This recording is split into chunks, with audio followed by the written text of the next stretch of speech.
જય શ્રી કૃષ્ણ મિત્ર, સ્વાગત છે તમારું મમ્મીની રસોઈમાં। આજે આપણે ફરાળી ચેલેન્જનો 17મો દિવસ છે, તો ફરાળી સાંબારની ખીચડી બનાવશું।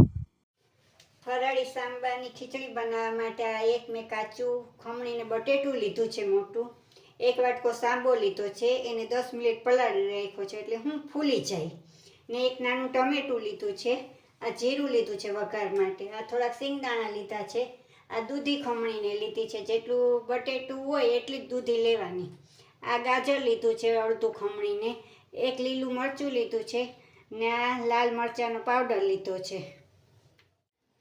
હવે આપણે આ કુકર લીધું છે, ગેસ ચાલુ કરશું।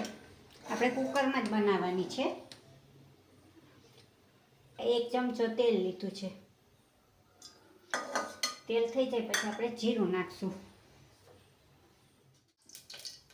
હવે તેલ થઈ ગયું છે, આપણે જીરું નાખશું, પછી 2 લાલ મરચાં લીધા એ નાખશું,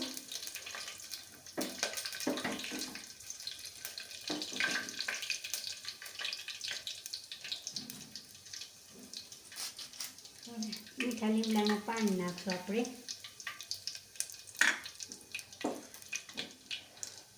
હવે આ સિંગદાણા નાખીને આપણે 2 મિનિટ એને સાતરશું। આપણા સિંગદાણા 2 મિનિટમાં થઈ છે પછી આપણે આમાં તમે કોઈ પણ વસ્તુ ફરાળમાં ન ખાતા હોય તો તમારે ન નાખવી। અમે તો દૂધી ખાઈએ છીએ, ગાજરે ખાઈએ છીએ, કારણ કે દૂધીનો હલવો ને આપણે ફરાળમાં ખાઈએ છીએ। અમે હળદર નથી ખાતા એટલે હળદર નહીં નાખીએ, તમે ખાતા હોય તો તમે નાખજો। હવે આ નાખો,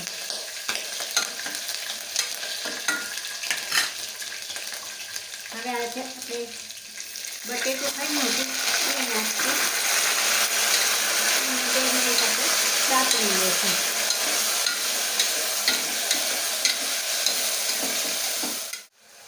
હવે આપણે આ દૂધી ખમણી તે નાખશું, એની આપણે 2 મિનિટ ધીમા ગેસે સાતરી લઈશું। બધા શાકભાજીની સાંબારની ખીચડી બહુ સરસ લાગે છે।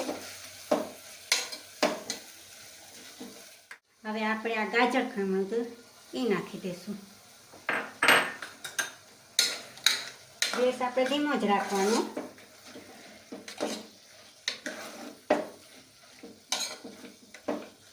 આપણે આ ટમેટું નાખશું,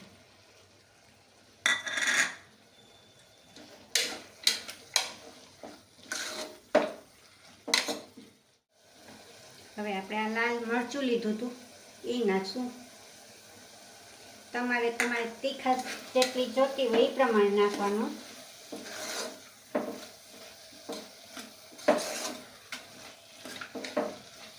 સ્વાદ પ્રમાણે આપણે નિમક નાખશું,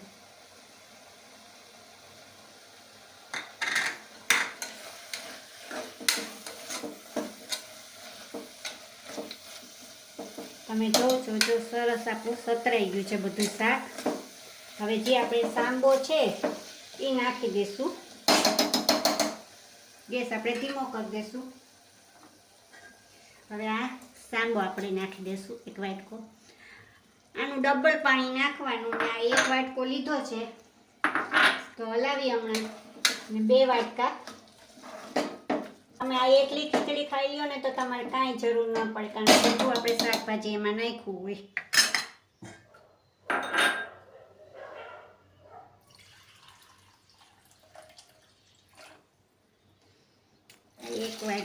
આપણે 1 વાટકો સાંબો હતો તો આપણે એનો 2 વાટકા નાખવાનું, 2 ઘણું નાખવાનું, ને તમારે જો વધારે જરાક ઢીલી કરવી હોય તો તમે 1.5 વાટકા નાખી શકો। બધું આપણે મિક્સ કરી લઈશું। હવે આપણે કુકરનું ઢાંકણ બંધ કરી ને એને 2 સીટી વગાડી લઈશું। હવે આપણે 2 સીટી થઈ ગઈ છે, કુકર ખોલીને જોઈ લઈએ। હવે આપણે સરસ ચડી ગયો છે આપણો સાંબો. આપણે એને ચમચામાં લઈને ચેક કરી લઈએ. જો સરસ ચડી ગયો છે આપણો સાંબો. હવે એને આપણે બાઉલમાં કાઢી લઈએ.